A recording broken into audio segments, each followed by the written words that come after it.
Assalamualaikum warahmatullahi wabarakatuh. Bertemu kembali dalam mata kuliah reksadana dan pasar modal syariah, yang mana pada kesempatan ini merupakan kesempatan ketiga atau pertemuan ketiga dengan mengambil tema pengenalan reksadana.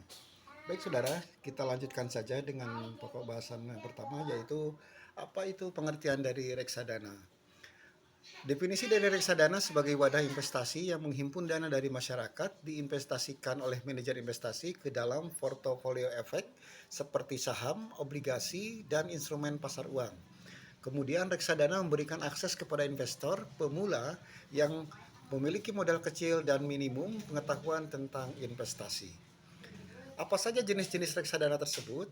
Jenis reksadana adalah jenis pasar reksadana pasar uang, yaitu investasi pada instrumen jangka pendek seperti deposito dan obligasi dengan jangka waktu kurang dari 1 tahun. Kemudian reksadana pendapatan tetap, yaitu mayoritas dana ditempatkan pada obligasi dengan tujuan memberikan hasil yang stabil.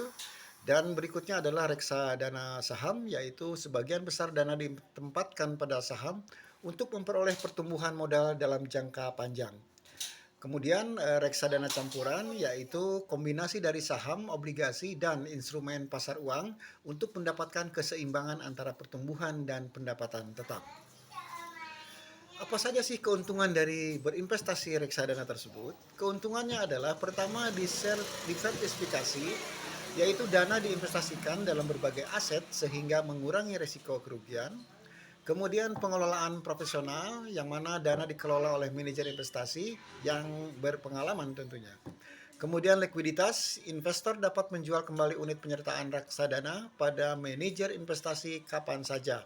Dan yang terakhir adalah keuntungannya merupakan aksesibilitas, yaitu investasi minimum yang terjangkau dan dapat dimulai dengan modal kecil. Di samping keuntungan, reksadana pun juga memiliki resiko. Di antaranya adalah resiko pasar, yaitu penurunan nilai aset dalam portofolio dapat terjadi karena fluktuasi pasar. Kemudian resiko likuiditas, yaitu dalam beberapa kondisi, reksadana mungkin sulit dijual kembali. Dan resiko yang terakhir adalah resiko kredit, yaitu terutama pada reksadana pendapatan tetap, ada risiko gagal bayar dari penerbit obligasi.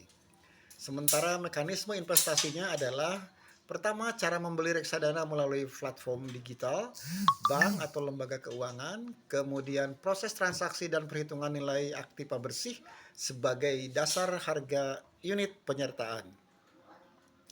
Dan di bawah ini adalah studi kasus tentang investasi di reksadana pasar uang ABC yang mungkin saudara dapat memperhatikan secara baik, di mana nanti juga saudara akan mendiskusikan hasil daripada studi kasus ini.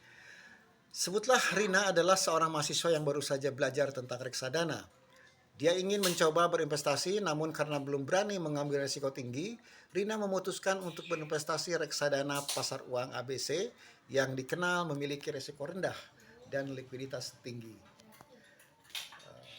Rina memiliki modal awal sebesar 3 juta rupiah dan berencana untuk berinvestasi selama 1 tahun.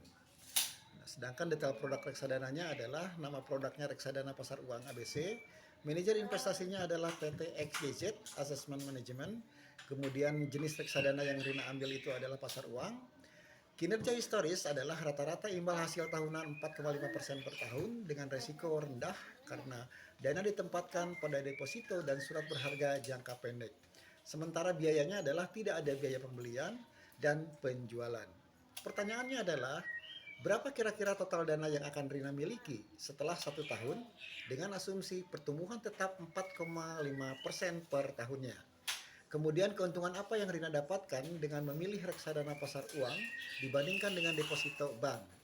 Dan yang ketiga adalah, menurut Anda, apakah produk reksadana pasar uang ini cocok untuk tujuan investasi jangka pendek Rina? Dan bisa dijelaskan alasannya. Baiklah, kita mencoba untuk menjawab dari studi kasus tadi. Pertama adalah perhitungan nilai investasi setelah 1 tahun. Modal awal Rina adalah 3 juta. Ya, tingkat pertumbuhan per tahunnya adalah 4,5%.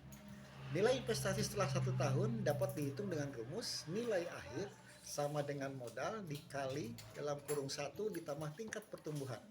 Jadi 3 juta dikali 1 ditambah 0,045 sama dengan 3 juta dikali 1,045 sama dengan Rp3.135.000.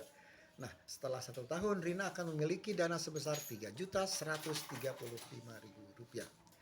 Keuntungan dari investasi ini adalah reksadana pasar uang seringkali menawarkan imbal hasil lebih tinggi dibandingkan dengan modal deposito yang saat ini rendah. Dan yang ketiga adalah tujuan investasi Rina adalah reksadana pasar uang cocok untuk tujuan investasi jangka pendek karena memiliki risiko rendah dan likuiditas tinggi, sehingga Rina dapat mengakses dananya kapan saja tanpa risiko penurunan nilai yang signifikan.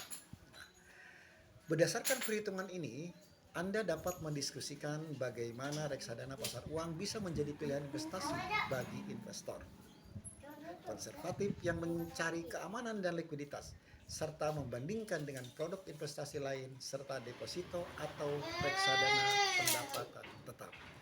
Demikian saudara-saudara perkuliahan kita kali ini. Kita dapat bertemu kembali dalam lain waktu dan lain kesempatan, dan tentunya akan kita diskusikan pada saat pertemuan nanti. Wabillahi taufiq wassalamualaikum warahmatullahi wabarakatuh.